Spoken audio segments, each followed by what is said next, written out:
What's up, everybody? It's your girl, Dr. Rhonda M. Lawson, and I am back with another episode of the Horizons Author Lounge. And I am excited because I have two ladies coming on the show today. One of them has been, I don't think we've ever seen each other in person. The second guest, we've never seen each other in person, and we've been knowing each other for probably over 20 years. That's how crazy this world is. And then my first guest, we were actually supposed to talk a couple months ago, but we had to postpone. But I am so happy that I finally got her on the show. So without any further ado, I would love to introduce you to Dr. Deidra Sorrell. Did I say your last name correctly? Is it Sorrell? Yes, Sorrell is correct. Yes. How are you tonight? Oh, I'm doing well. I'm so happy to be here. I'm so excited, Dr. Rhonda. Thank you for having me on the show. Oh, I am happy to have you. Thank you so much. But like I said, it seemed like we had to reschedule a couple of times, but it happens when it's supposed to happen. Absolutely. Absolutely. My hope and my prayer is that the right ears are listening right Yes, now. Yes, and will be inspired. absolutely. Absolutely. So let's go ahead and get started. Please tell everybody, who is Dr. D? Oh, boy, Dr. D is I I'm many things. I wear many hats. I am a wife, a mother. I love the Lord. I serve the community. I am a mental health therapist. So I work as a school psychologist. I practice as a school psychologist, but I'm also a mental health therapist. I'm a licensed professional counselor. I've been licensed in the state of Maryland for about 20 years now. So that is what I do professionally. But Okay. I have really had a lot of excitement and pride about the books that I've written. I started writing in 2015. I started writing children's books. Okay. And these were books to help children with emotional things that they were going through.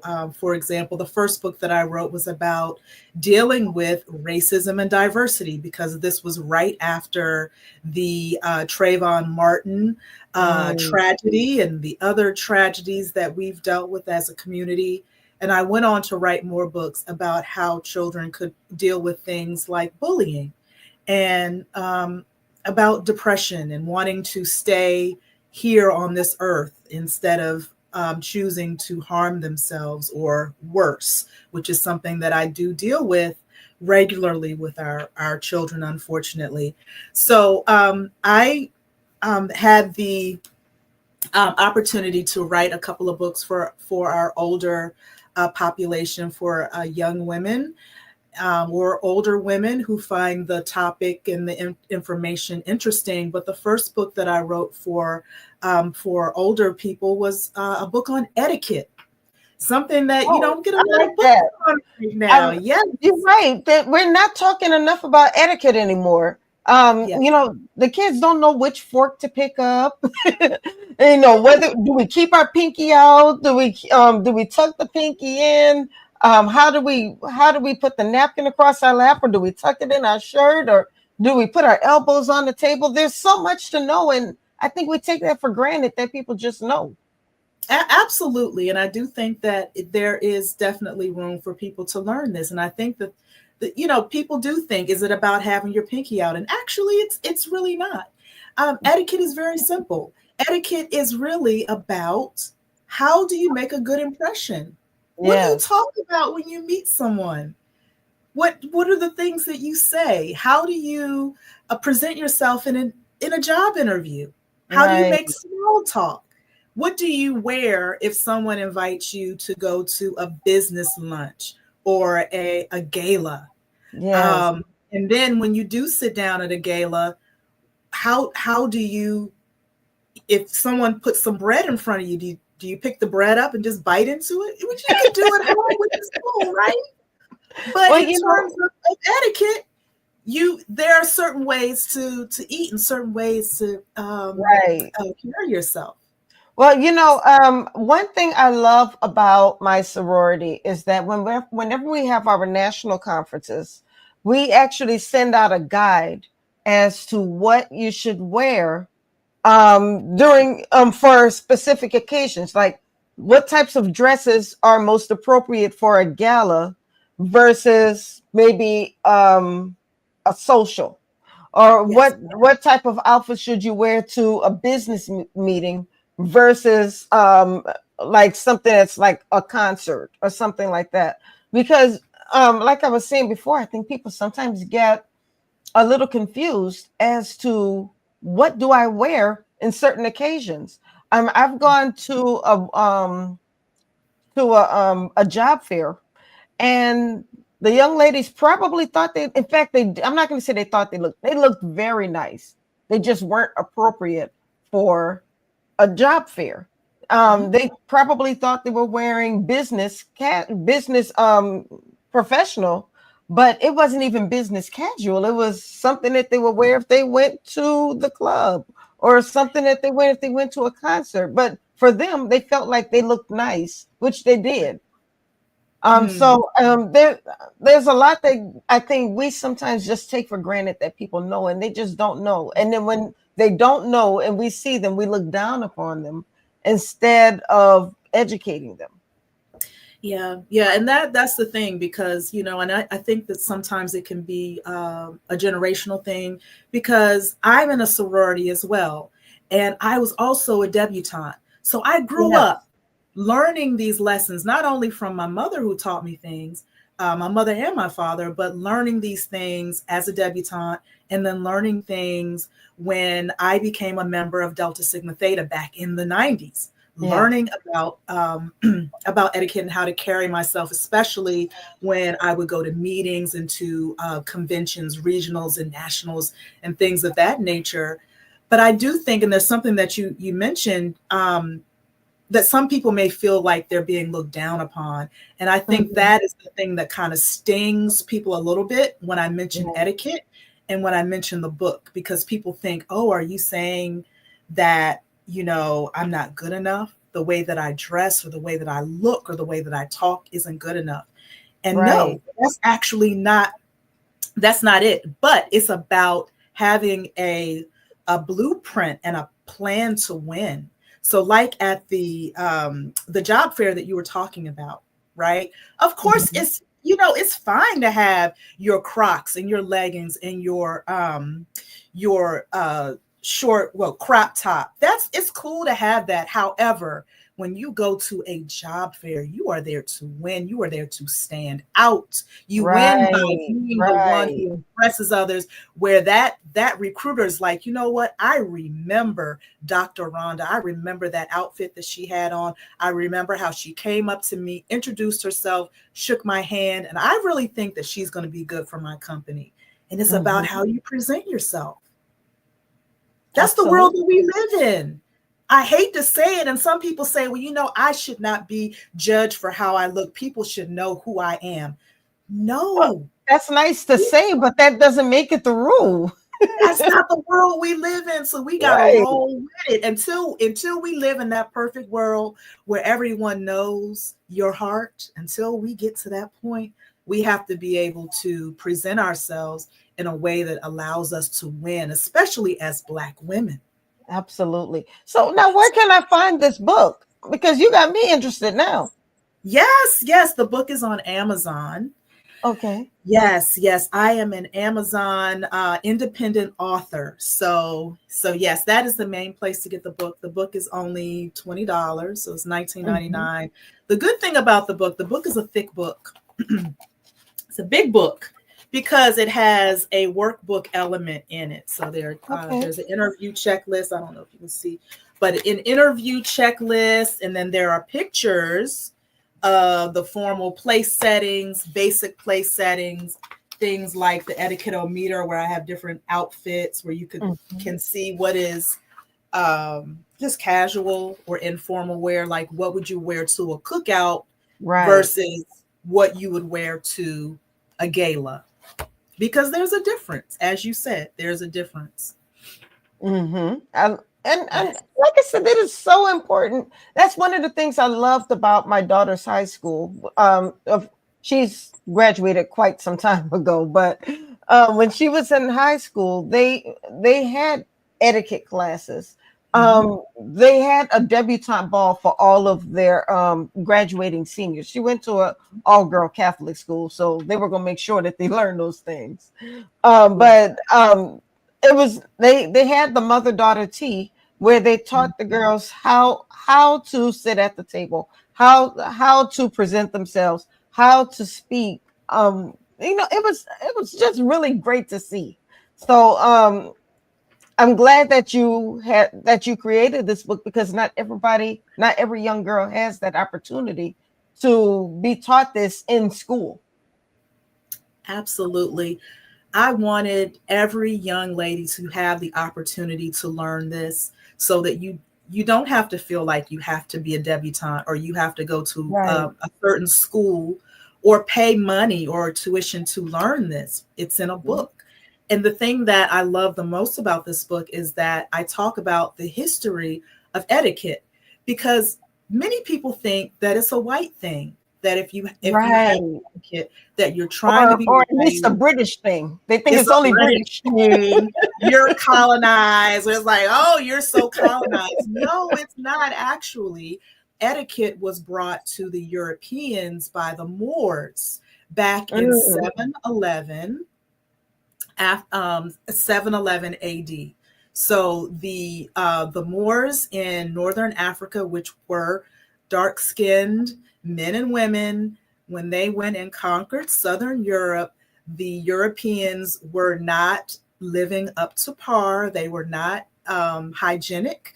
They were not that's bathing true. and washing in between it, Yeah. meals, and they were not using utensils. So the Moors taught them the multi-course meal, how to wash your hands, even Mm-hmm. wash your feet. Of course, the washing of the feet, that's even in the Bible.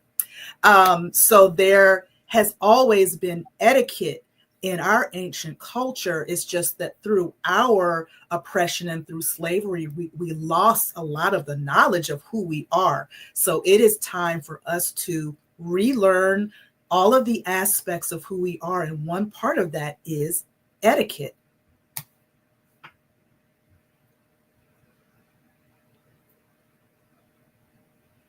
Accidentally muted myself. Oh, So now how are you getting this book to the young girls? Are you doing kind of speaking appearances, so to speak? Are you doing the tea parties with the young girls? I just did an etiquette lesson with some beautiful pageant women. Nice. Yes, yes. This is the Miss Full Figure DMV. These were the Oh, contestants. So they are getting ready for their pageant that's coming up in September. So I was able to present to them. And the thing that was so much fun about it was we did some interactive um, lessons. So we had hmm, a how fast can you set a table? Can you set a table properly? We talked about how to walk. We talked about how to sit. What happens if you drop something? How should you reach down to pick it up? So that was a lot of fun. that does So sound fun. oh yeah, it was great. It was great. And it's good as a woman, but especially as a Black woman, to know how to, because we all code switch, right?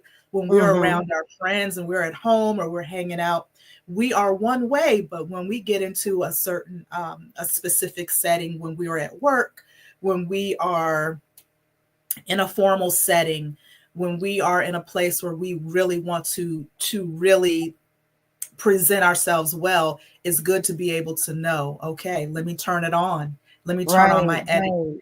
Yes. So um I think it's really cool actually that you were able to link up with a pageant, because the pageant girls often they're the ones who are actually doing the etiquette every day. When you my daughter, I know I refer to my daughter a lot, but she was also in a few pageants and National American Miss, and what people don't realize about pageant life is you're being judged from the time you come in all the way up until the pageant is over with. So they're watching the way that you carry yourself. They're watching whether or not you're friendly to the other pageant ladies. They're watching how are you socializing. And they're seeing all of these things, and a lot of that comes from knowing etiquette. Yes, absolutely. A big part of etiquette, and I do address this in the book, is how do you handle people who try to come for you, or Yes. people who try to insult you or embarrass you? How do you handle Mhm. that?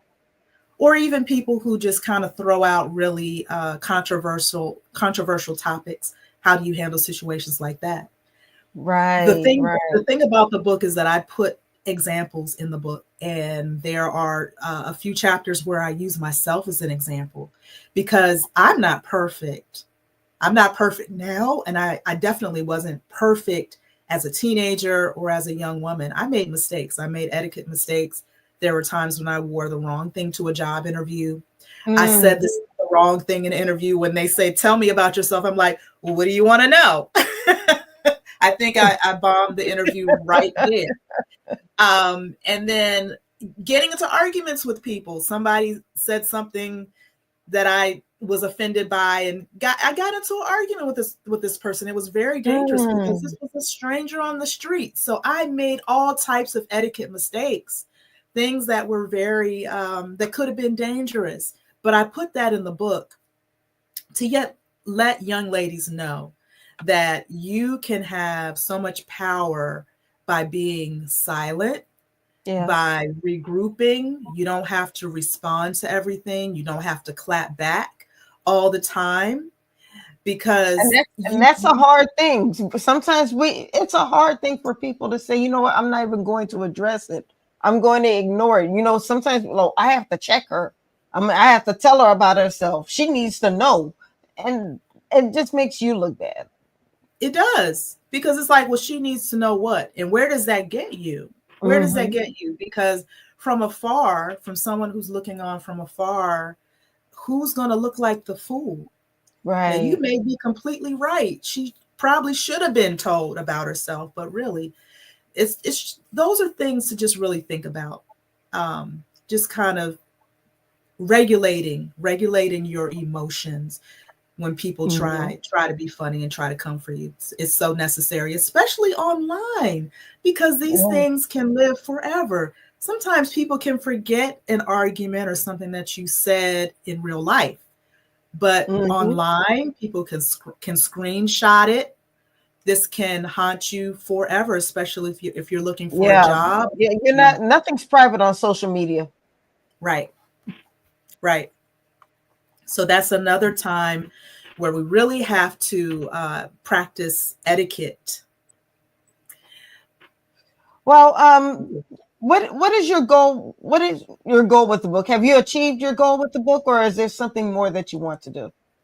Well, I really would like to do more with the book. I want to be able to talk to people more about the etiquette lessons in the book. Just inform people that again, this is not anything that's difficult. You don't have to be she foo foo to have etiquette. Um, Mm. it's very simple. There are levels to etiquette.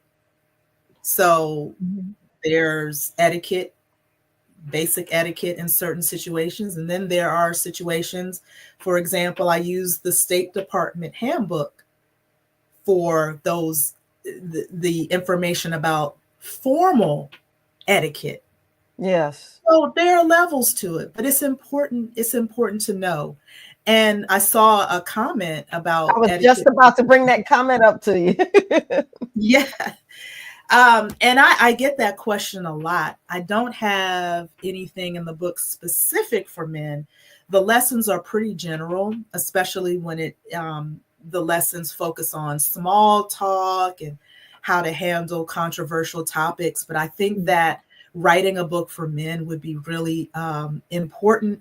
And what I would like to do if I do write a book for men in the future is I really want to consult with other men and maybe join up with them to write a series of essays about Okay. etiquette, because I don't want to write a book that sounds like, okay, this is your mama talking to you. I wanted to do something where men can pick it up and say, you know what, this book is really for me. It really speaks to me. Love that. Love that. Now, do you think that you'll do kind of a part two to this? A part two to my etiquette book. I would like to, and I thought about, well, what would be um, something good that I could focus on, and that's when I thought about maybe writing something for men, something probably a little bit shorter, Oh, so you something. actually do want to write something for men. I just thought that was just a thought.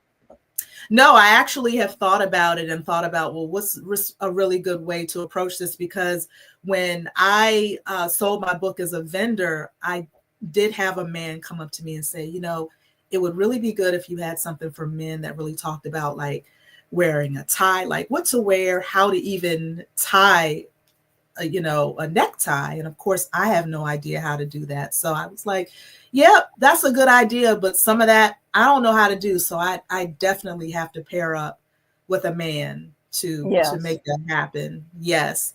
And what I ended up doing after writing the etiquette book, I wrote a book on friendship, because one of the chapters in my etiquette book was about assessing your friends, because your friends, as you know, your friends can make or break you. Yes. Birds of a feather flock together. So if you are hanging around a group of people who they don't have good etiquette, they don't believe that etiquette is a good idea, and they when they go out in public, they're about being obnoxious and just kind of not presenting themselves well. You're going to act like that too, because you want to fit in, and you want to Right. be part of that group. So just based on that chapter, I wrote a book called The Black Friendship Project, and that gets into the nuances of Black female friendships.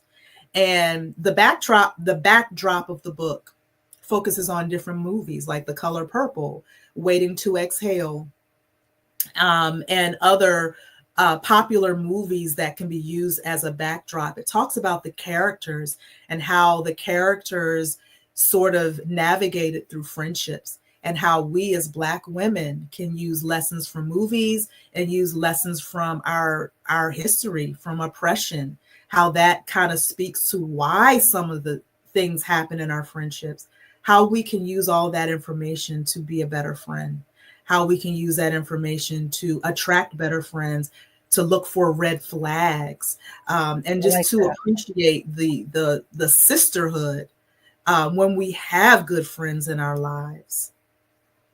I, it's so poignant that you say that, because as you were talking, what kind of popped in my mind was the young lady who went on a vacation with people she thought were her friends, and those friends wound up killing her.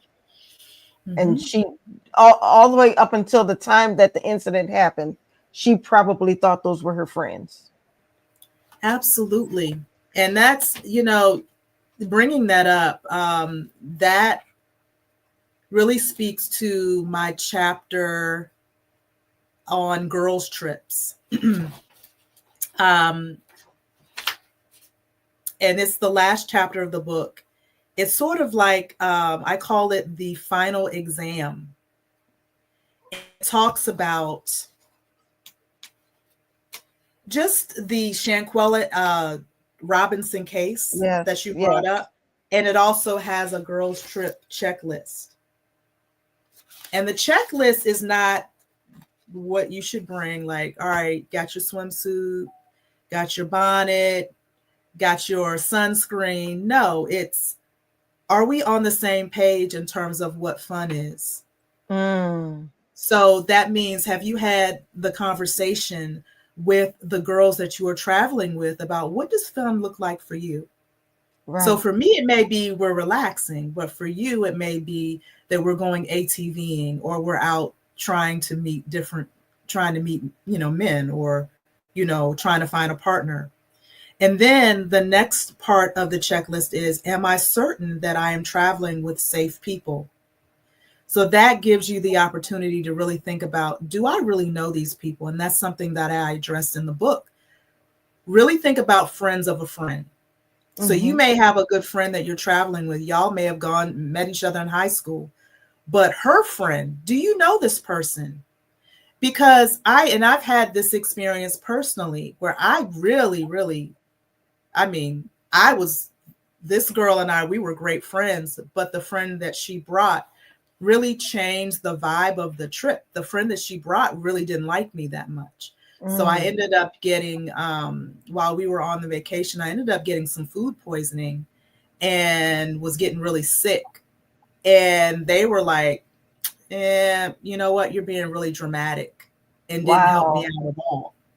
So, yeah. And they just kind of went on and had their fun and did their thing. And I was in the room really sick. And thank God, I got it myself together and got better. But, I was kind of abandoned a little bit. That's so sad. And you see that happen a lot with people in college, where girls are going to a party with people that they think are their friends, and they're being left there by themselves, or they have to find their way home. Or maybe the girl is a so-called friend, but she met some guy and like, girl, you gonna be all right? You get home. I'm going with him. Yes. Now, are you a good friend by letting her go with this man she just met? Or is she being a good friend by leaving you at the party by herself so she can be with this person that she just met? There are just so many variables to it. So many variables. And I've had that happen to me as well. And that's why you have to really, really be very careful when you're going out with people, and really, really assess, like, what is fun? What is our goal? We're going out. Are we going out to meet people? If you meet somebody, are you leaving with that person? Because I don't feel comfortable with that. So I'm going to make a comment if I see you leaving with some strange person. And then asking, now, when we go together, are we leaving together? Because I had a situation where I went to a party with a group of so-called friends, and the two girls left to walk to their cars together and had me to walk to my car by myself. So what if something had happened to me? So these things happen all the time. And having a conversation, of course, is not 100% effective, but it can really help to know, okay, where is this where are they mentally? Are we in alignment with each other? Because to them, a friend may just be, oh, hey, if we go out and drink together, we're friends. But for me, a friend means you have my back. Exactly. Yeah. Well, unfortunately, we've come to the end of this segment. But if you can let us know, where can we find your books, and how can we reach out to you? Absolutely. My books can be found on Amazon. This is the cover for the Black Friendship Project. Really cute cover.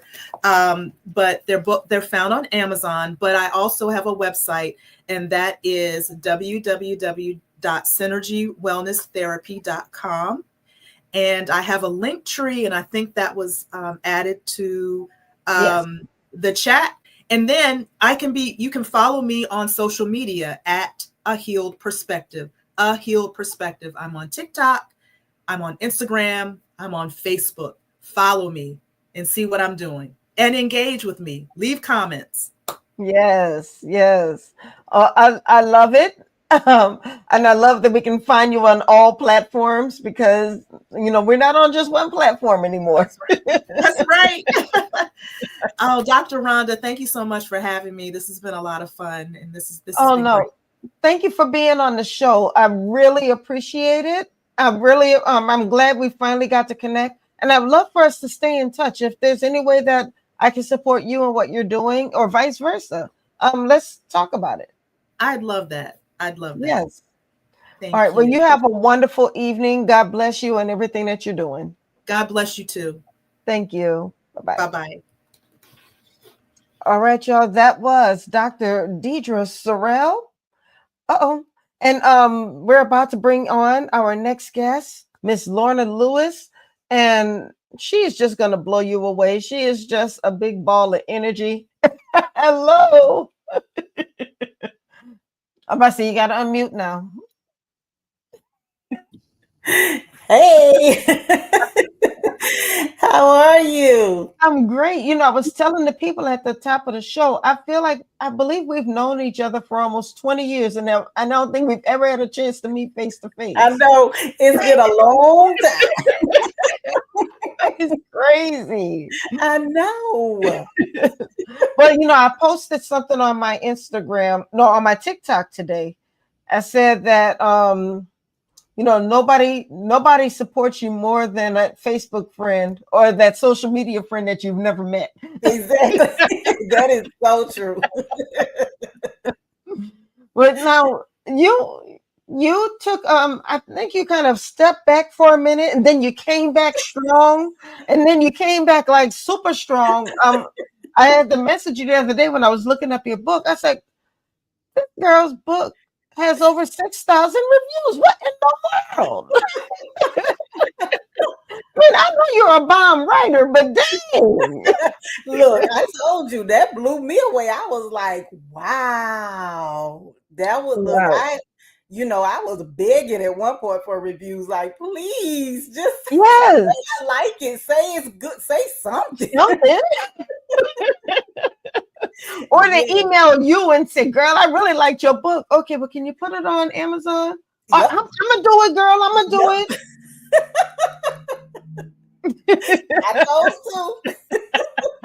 I'm like, oh, you can really just copy and paste what you told me. Like you don't even have to change anything. You're right. It's not hard. Nope, not at all.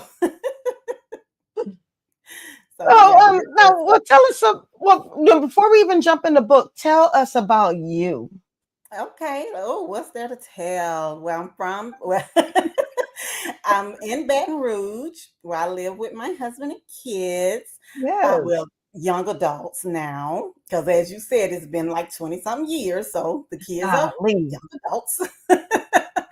I just went back to teaching because I was coaching. I was doing writing coach full time. I was writing coach full time. So Nice. the daughter is in college, and I was like, yes, it's time to make a little more money. So I went back to teaching, which teaching is my passion too. Writing and teaching, they are right there together. So it's been wonderful. This has been a phenomenal year so far, and I'm looking forward to even more. I'm so happy for you. And I'm glad you reminded me that you're in Baton Rouge because we have to talk. I'm going to need you to be a part of my Black History Month event in February. You know, I'm bringing it back to New Orleans. Okay. Oh, yes. Oh, look, I've been in New Orleans a lot here lately. So, yes. Because, I feel like we got to make this happen because you were supposed to do that event with me a few years ago and something came up and you weren't able to come. So now you have to come to Black History Month. Yes, look, connect with me. I'll be there. Okay, I'm gonna send you the information. Actually, next week I'm gonna have a special announcement about the Black History Month Literary Weekend. So for those of you who have been following the show or following me for a while, you know that I do the Black History Month Literary Weekend every year, and we're going into our 10th year in 2026. So the best way to celebrate an event when we hit that 10-year milestone is to take it back where it all began, which is New Orleans, Louisiana. Come on home. Come on home. Yes. I'm going to have some announcements about it next week. So make sure you guys stay tuned. That's going to be the June 23rd show. I cannot believe how fast this month is going by, girl. I know. Goodness. This year is gone. It's June. Right. Yeah. But no, more to follow on that later. But what I need to know now is what is this book about? Because I was when I was looking at the book, not only did you have 6,000 reviews, I want people to know that these are real reviews. I know sometimes you hear about people with the fake reviews, but these are Mhm. real reviews. I was reading these reviews, and these are real readers. And there was one lady who did a video, she calls it the 1 minute review, Yep. which I thought was very interesting. And I Yes. also thought that it was interesting that this was a reviewer who does not look like me and you. Mm-mm. A lot of them don't. A lot of them don't. And that's what I love because it shows Yes, me that this book is for everybody, everybody in terms of color. Of course, right, no book is for everybody, but yeah, I think a lot of people, especially women, a lot of us can relate to Nova's story and not necessarily the kidnapping because hopefully we can't really relate to being kidnapped, but we can hmm, relate to the struggle and just the going through and redefining who you are now after going through a tragedy. Unfortunately, a lot of us can relate to experiencing life-changing events that's right, caused us to have to, figure out, okay, what now? After my daughter passed, I called it my new normal, which most people do now because it's not the normal that you're used to. And of course, with right. Nova, she was kidnapped for 15 years. So, what is normal? She don't even know what normal is anymore. Normal for Mm, her is being locked in a room, silenced for 15 years. So, coming back to this new world, of course, is a challenge. So, I think that it's a story that is not necessarily, it's for this demographic or this demographic. It's for people who love a good story, who love a right.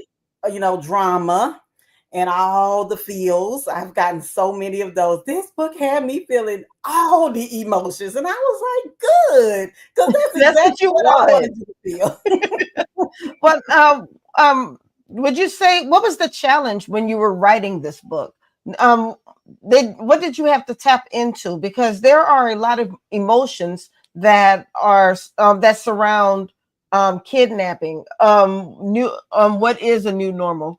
Being Mhm, reintroduced into society, so to speak. And mhm. so there are going to be your highs, there are going to be your lows. So how were you able to tap into that when you were writing this story? The challenge was the kidnapping, really, and trying to figure out what it would look like once she came back, what that should look like. And one thing that I did realize after reading stories about women who were kidnapped and who, came back years later, all of their stories look different. There were some women who wanted to be out because they had been locked up for so long. So they wanted to be out. They wanted to be free. They wanted to make their own decisions. Then there were some who just wanted to be isolated because the world was scary now. Right. So it was. So what I realized, because it took me so long to really get through this story, because I was thinking, I guess I was just trying to figure out, okay, what would her life look like now? How would she react to this? Once I got it in my head that there's no right or wrong way for her to react, as long as it's believable, we know she's going to still experience trauma. We know she's not going to get out after 15 years and her world is just going to be hunky dory. We know that Right. she's going to regress and progress and regress. And, it's like grief, it comes and goes. It hits her at all the unfortunate moments. So once I realized that there's really no right or wrong way to write this book, as long as Right. I show realistically how life could look for someone who would go through what she went through. And unfortunately, like I said, there were women who gone through that, like the women in was it Cleveland, I think, who was locked in a basement. They've been Yeah. locked in since they were teenagers. So, Hmm. there are women who have gone through things like that, unfortunately. Absolutely. Yeah. Absolutely. Um, and and it's scary, especially when you read the real life stories of what Hmm. people have gone through. Um, and then I know you touched on it a little bit more a little while ago, but I'm just thinking when you read the real life stories and then you have to translate that into a fictional story, Hmm. how do you make that fictional story feel believable? How do you make the reader feel the emotion that the characters are supposed to feel? Um, just making sure I put those emotions in there. I did not, Nova's story, there's a touch of it when you meet her, she's in the room. But I really Mhm. wanted the story to be more on her recovery than her bondage. Yes. So, she revisits that, of course, in her mind and through her therapy and through talking with her talking with her family, but I didn't want the most of the story to be her locked in the room. So, Right. but while she's in this room, I still had to show her raw emotions. I still had to show her giving up. I had to show her feeling like, okay, maybe I can't keep going, and then giving up again. So it was all the ups and downs. And even with reading those women's stories, it helped a whole lot. It helped, to show what they would feel in those moments and things that you don't even think about. Right. Like with them coming out, like with the room when she came out, of course, it was the sunlight. I hadn't really thought about that, how the sunlight would really affect them, because they hadn't really been in sun for that long. And with Nova, it was noise, how noise affect them because they've been in isolation for so long. So just Right. those little nuances that make you realize, you know what? Yeah, they wouldn't necessarily be used to this. And it would be weird and it would be scary to come into a world of noise now, and our world is full of noise. So we have all our Mhm. electronics and And everything going. and their ears were probably a little bit more sensitive to that noise too, Yes, because when we hear something all the time, it becomes white noise. exactly. Exactly. She heard nothing but his voice. She didn't even have a television. So she just heard him. So Mm, it was traumatic for her. wow. That I can see why you've gotten so many reviews. This sounds like an amazing story. Thank you. Which I talked all that noise when I was talking to you the other day. I'm gonna have some of the story. I didn't realize you were gonna be in the show on the show 2 days after I said that. I I was was thinking like, that's why I told you, you may want to listen because I don't know how much you're going to get through. I could have sworn your interview was next week. I'm sitting here talking all this. I was like, no, ma'am, why don't you try listening to the story? It's all good. Now, speaking of that, though, of audiobooks, Mhm. how was your process of going about putting the book on audio? Did you audition? I didn't do anything because I signed with the publisher. Mhm. So they did all of that. Who That's is it? great. Brilliance Audio sent me their someone from Brilliance Audio sent me the audio of the auditions, and well, not all of them. They chose two for Leah and two for Nova, and so they sent me two of each, and they told me the ones that they were kind of leaning toward and asked, what I thought. So after listening to the two from each person, I agreed with who they chose for Leah and who they chose for Nova. Because one thing, and I have my friends laughing all the time because I'm like, one thing I do not like is when people try to do that Louisiana accent Oh my and they goodness! get Don't get me so wrong. started. Oh, don't get me started. I'm like, that is not how. That's why I can't watch CSI New Orleans. I'm like, That's what I use as the example. I was like, what part of Louisiana are they from? It is definitely not New Orleans. I don't know where they're from. oh my goodness! I That thought it was was just me. Okay, thank you for saying that. That's a very big pet peeve of mine. So I think that these ladies did a great job. I mean, they have a hint of the southern, but they didn't really try to overdo it. Yes, Yeah. yes, that's good. That's Hmm. good. I think you were fortunate on that one. Yeah, for sure. For sure. Now, how has this process been with this book compared to your books from the past? Oh, this one has been a lot different because my previous books I was self-published. So working with the publisher has been because I'm not used to having a team. So it's awesome having a team, having editor, and because I know me, I'll procrastinate and I'll take forever. And with the editor, she there were some times when I had to be like, please, I just need a few more days. And she did grant me that, but there were times when she was like, okay, but make sure you get it in at this time because I have other people and we do not want to push your book back any longer. So with that, hang it over my head, I knew that, okay, you got to sit down and do what you need to do. You don't Yes. have time to play. Whereas with, self-published, I can play all day if I wanted to. I'm publishing it myself. I tell people that all the time that because people will say, well, I want to be traditionally published. I want to have a big publisher. And I tell people, You have to know what you're getting into. Yes, it might sound nice saying that you have a big publisher, but if you know you cannot adhere to that publisher's deadlines or that publisher's timelines, Right. you might want to think of being self-published. Right. Because I'm never gonna forget when Carl Weber was my publisher and he said he wanted the book by December 31st. That's what I was doing on New Year's Eve. I was finishing that book so he Of get it course. by December 31st. Of course. Look, you have to do what you have to do because I'm not trying to give any money back, first of all. Right. And I don't want my book pushed back from the original, published date. So I had to be on it. Like it's work. It's definitely work. But and that's the other thing. That's the other thing is the timeline. Your book's not going to be published in 2 months. No. Not at all. A year. Right. It depends on who's coming before you. Yep. I'm working on a book now. It comes out September 2nd, I think, of next year. So yeah, it's usually a year out. So exactly. So yeah, so people have to realize what they're getting into. I would definitely do that because I was just talking to a lady about that because she was asking me the difference. I was like, you just have to, there are pros and cons to both. You just have to figure out what it is. And I hope people don't go traditional or want to go traditional thinking it's less work because it's still work. Yeah.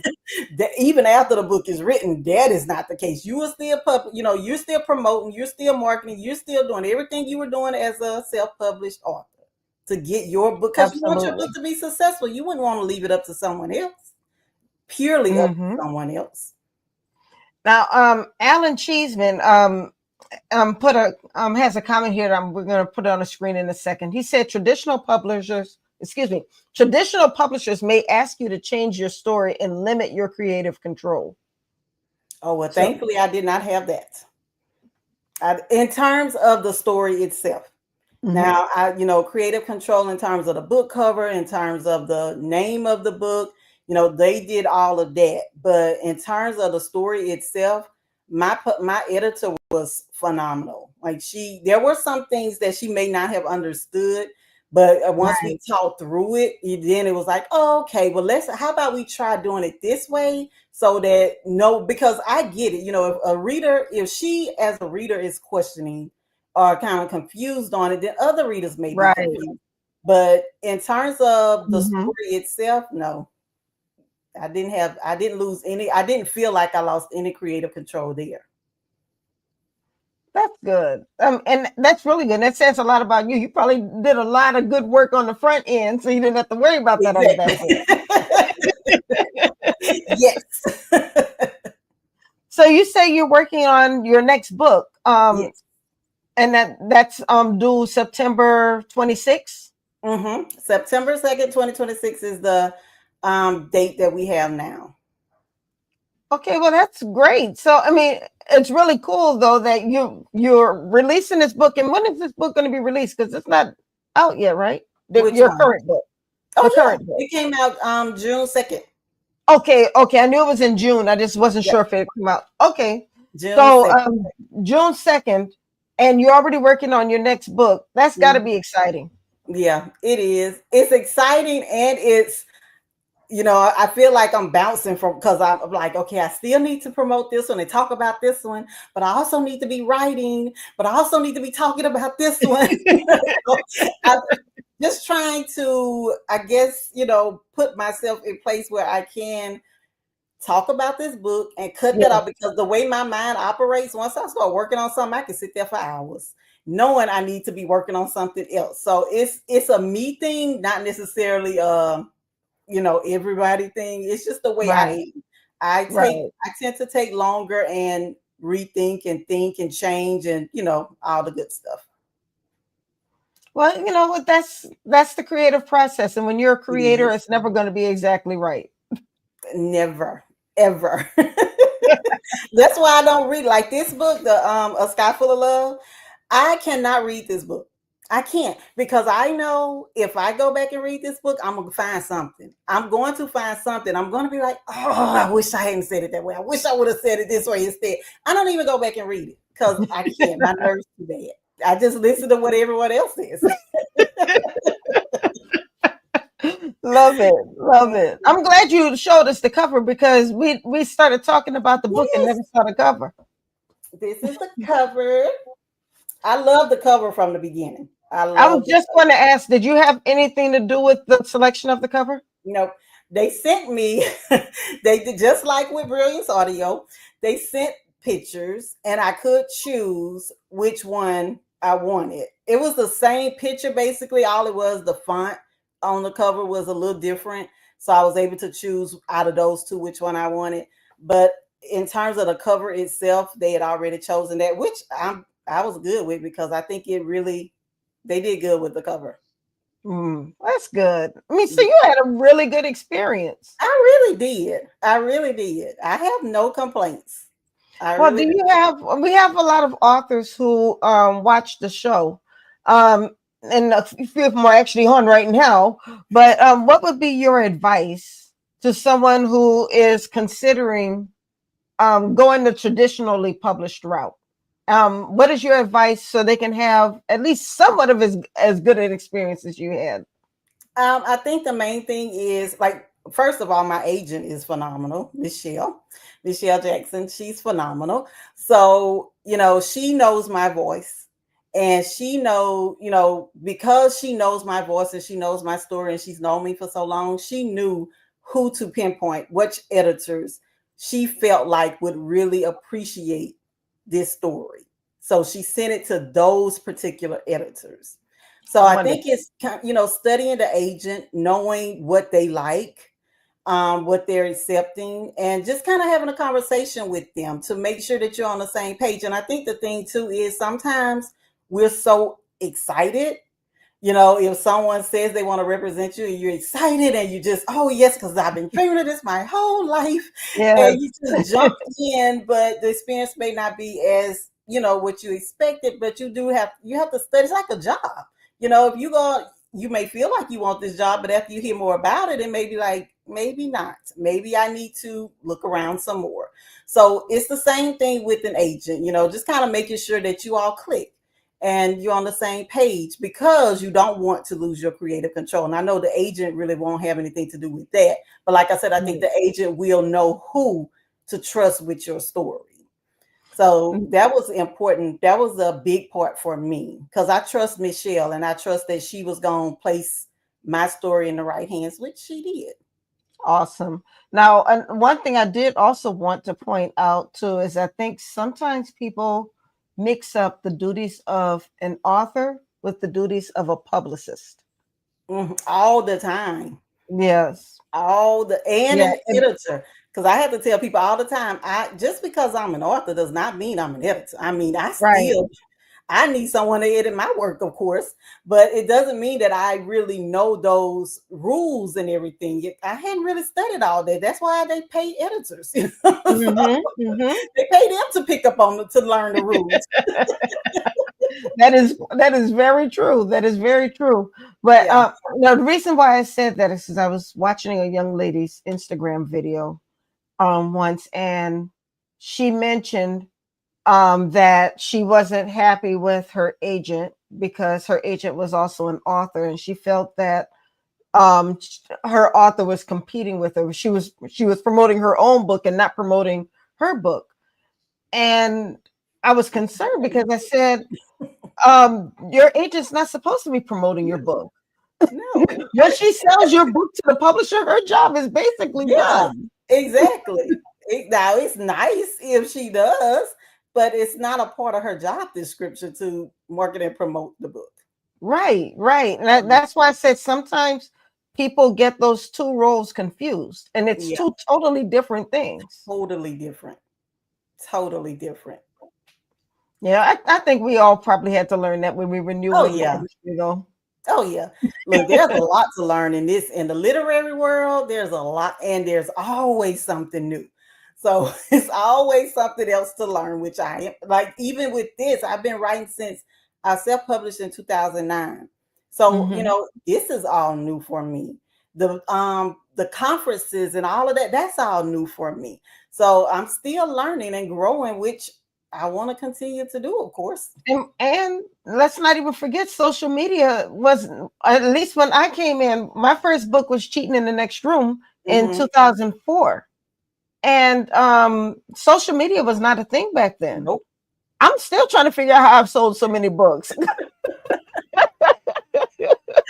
Look, you did it the old-fashioned way. Word I of mouth. did. I was driving the book signings. I kept books in the trunk. If I happened to go to a happy hour and mention a book, they said, "Oh, do you have any books?" I sure do. And I'd run out to the trunk and go get a book. Authors aren't doing that as much anymore. Nope.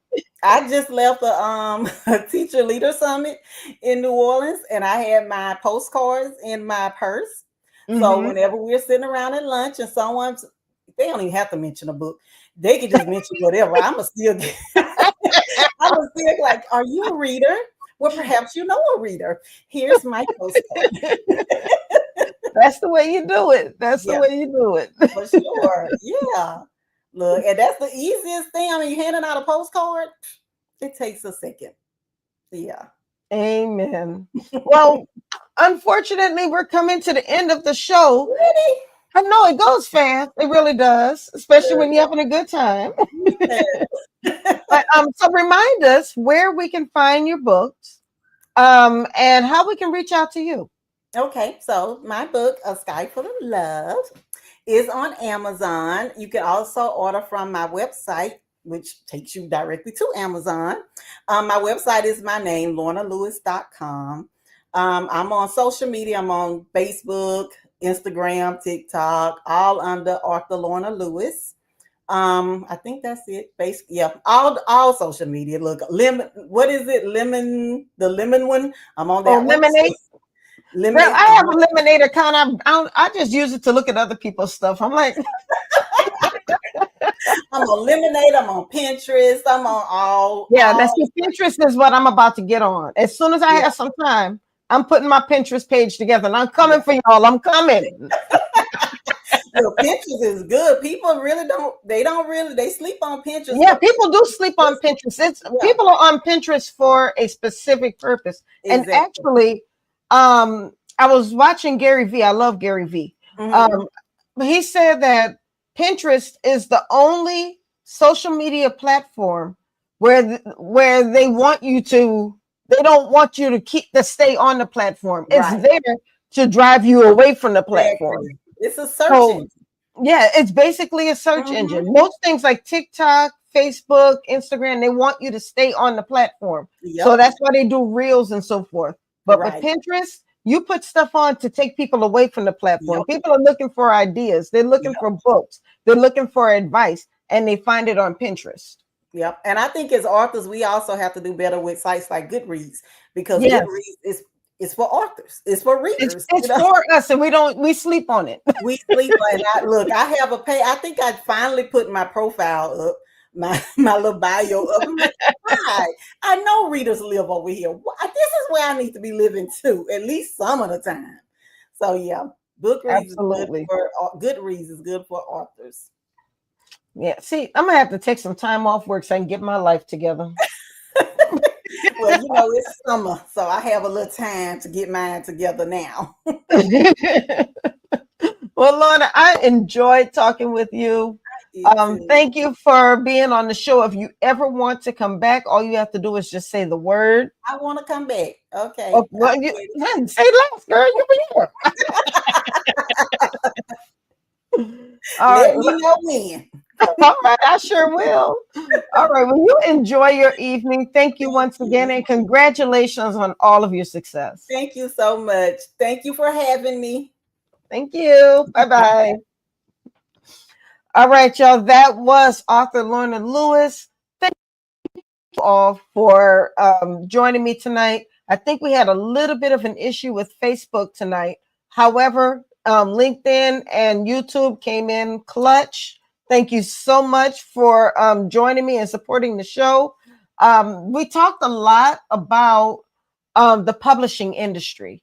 And if you are an author and you're looking for publicity, or maybe you want to write your first book and you want to learn more about the industry, I just want to make sure that you remember to check out my free book, Mastering the Game: 100 Secrets to the Literary Industry.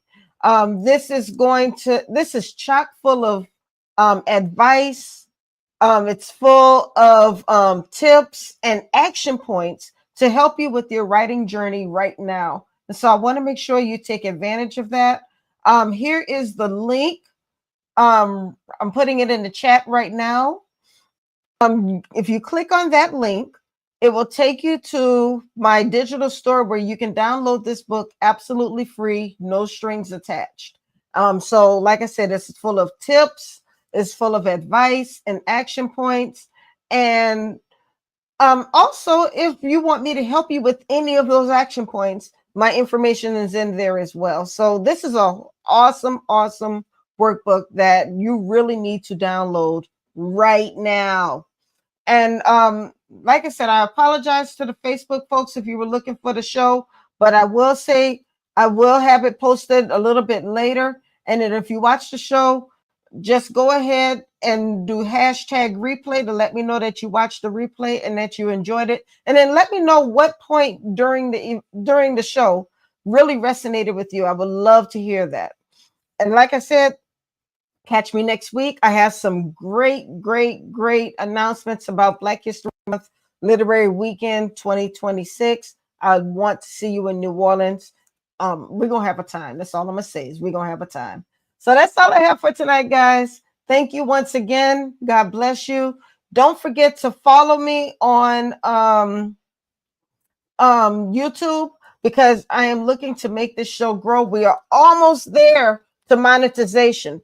All we need is 1,000 followers, and I think we are about 200 short. So I need you guys' help. Big thanks to Alan. I saw that you subscribed to the YouTube channel today. Thank you so much. I appreciate you. I love you all. And that's all I have. I'll catch you tomorrow on Black Authors Matter TV. And then again, right back here next Monday night for the last show in the month of June, because June 30th is the day after my birthday and I'm taking that time off. So sorry about that. But all right, y'all. Y'all have a wonderful evening. God bless you. I love you. And keep writing.